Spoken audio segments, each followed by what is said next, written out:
This is part 2 of the old vintage footage that we have acquired since '07.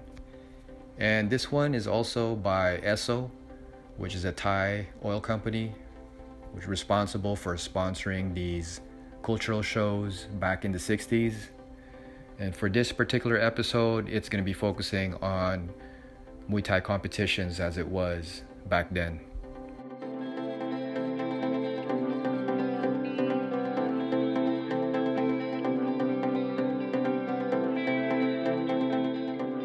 So this film begins with Muay Thai fighters getting into their training regimen, and you notice a lot of the fighters are doing their shadow boxing with one fighter hitting the bag.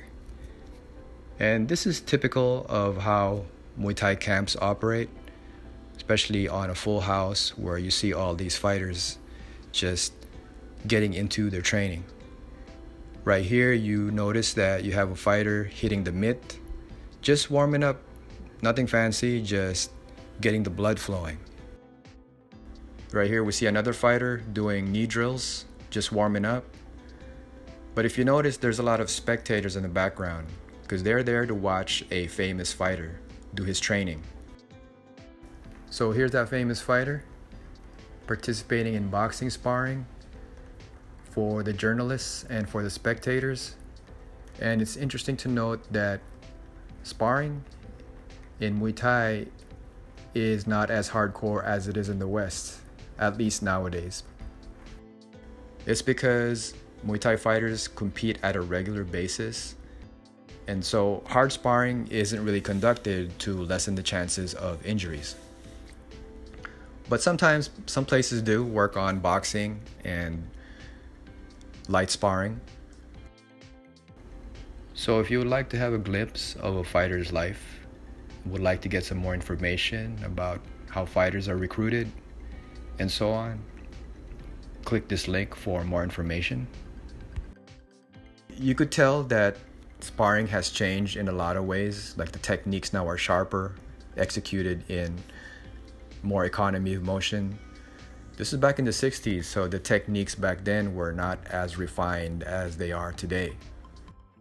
Jump ropes is a staple of Muay Thai training. Obviously, aside from running, jump ropes is very typical when it comes to Muay Thai training.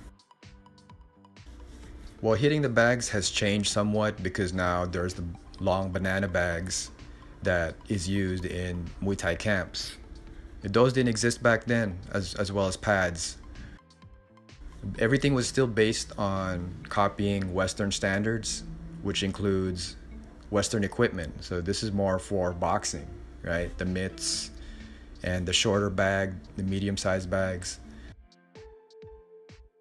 As far as hitting the mitts is concerned, so it's different from how punches are thrown nowadays because everything is more sophisticated. It's more of a science now with boxing, right?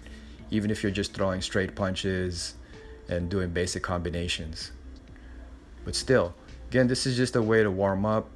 It's not necessarily about showing a lot of technique. And this is also, we're talking about a Muay Thai fighter who's already tired with so many rounds of training and sparring. And so this is just a way to keep the blood flowing as well.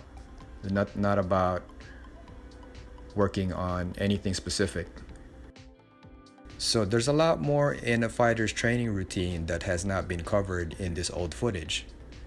But if you would like a more comprehensive look at how a fighter trains, which includes their whole morning routine from jogging to shadow boxing to pad training, sparring, clinch work, as well as the pre and post workout exercises, then go ahead and click this link for more information.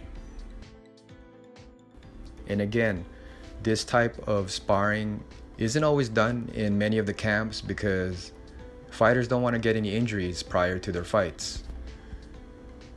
Sometimes it happens, especially if the fighters have good control, they trust each other, but not all the time. A lot of places don't really get into sparring that would potentially injure the fighters. But this one is also more of a show because there's a lot of spectators, the reporters taking photos. So this is sort of a PR event in terms of a famous fighter doing his training session. While watching the way they spar, we don't really need to be overcritical because, again, the fighting techniques then and now are a little bit different, especially when everything evolved into more of a science with competition and economy of motion. Everything is a little bit sharper now because of just the way things have evolved in more of a professional sport. Back then, again, all this equipment was based on copying Western standards, so it was really more about using Western boxing equipment, including this one. But as you could see, even a famous fighter doesn't really use the bag the way you see it now in boxing, right? Where there's a rhythm and a flow and so on.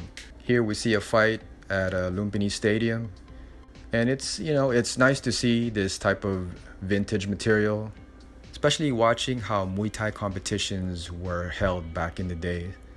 Muay Thai was pretty much a big event, and a lot of people from the community would go get ready to watch these fights and really enjoy them for the art of it and really root for their favorite fighter. So if you want to hear from a Muay Thai expert who used to compete in the old days, hear some stories about what it was like to watch these events, and just get a sense of how things used to be, as well as the evolution of spectator watching to gambling that is prevalent in today's Muay Thai fights, then go ahead and click this link.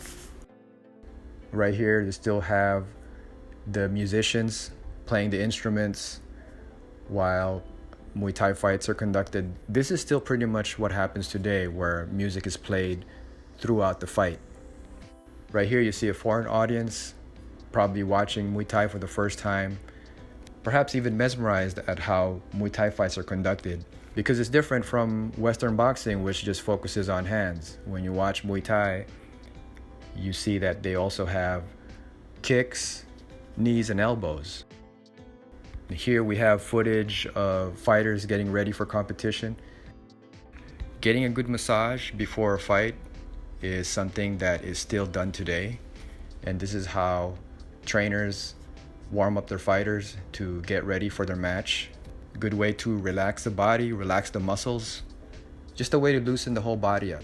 So part of the pre-fight ritual is right here with the trainer getting their fighters ready, wearing the prajad, the armband, which is also part of the old ways in Muay Boran, where you wear these armbands to protect the fighter, give the fighter confidence when he gets into his match.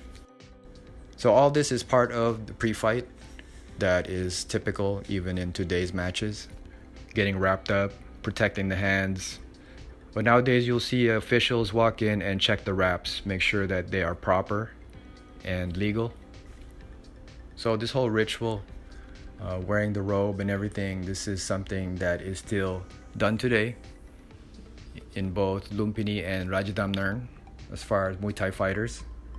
So if you want to get a deeper sense of how a fighter gets ready for competition, just have a feel for what it's like to be in that whole locker room environment, how they get into that zone, how they go through that pre-fight ritual of getting wrapped up, wearing the prajab, wearing the mongkong, and then waiting for their fight. Then click this link and get more info. Fighters would typically wait for their match, and right here we see some of them sitting because they're still fighters up in the ring competing. Once they're done, then it would be their turn, and that's really how it is. So fighters always pray before they walk inside the ring. But what's a little bit different now is that when fighters jump over the rope, they would go through each side of the ring before they go in the middle and start to perform their Y crew. Right here we see two fighters performing their Y crew, and the Y crew is conducted to pay respects to the teacher and the place that they train. A Y crew is a pre-fight ritual that is conducted prior to a fight. So in the 60s, it was a popular time for Muay Thai, and there were more people that were just interested in watching Muay Thai for the art of it. So competitions were big, the audience were there not to gamble, but to really root for their favorite fighter. And that's the unfortunate thing about the way Muay Thai fights have evolved in current times, where fights has become more about the gambling, more about winning, and it's changed a great deal. Everything is just not how it used to be. So in this footage, you could see that everybody that was filmed was really into it. Of course, we're talking about trainers and people involved in the Muay Thai community. But again, as I've spoken to many of the Muay Thai experts of the past, they all have mentioned how everything was more exciting back in those times. And so again, this is a good example of how Muay Thai was treated back in the 60s. And hopefully they could bring some of that glory back, even though it's a changing world. Everything else is very similar in terms of if you're going to compare Muay Thai to Muay Boran, because Muay Boran is drastically different from modern Muay Thai. But as far as Muay Thai competitions, they're still very similar in the way it's conducted, with the gloves and the rules of not falling on the ground and so on. There is that prevailing argument that Muay Thai experts talk about old-time Muay Thai fighters being more skilled than Muay Thai fighters of today.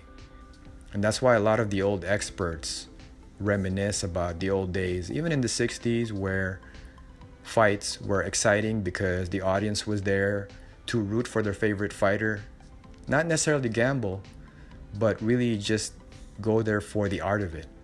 And this is something that's been lost in modern Muay Thai. But the whole idea of Muay Thai surviving in the future will depend on a new type of audience that would appreciate Muay Thai, not just in terms of gambling, but in terms of enjoying the art of it. If you want to learn more about Muay Thai and get a deeper understanding of what's been going on with the Muay Thai community and behind the scenes, just click this link. It'll take you to Muay Thai Chronicles, the documentary about Muay Thai.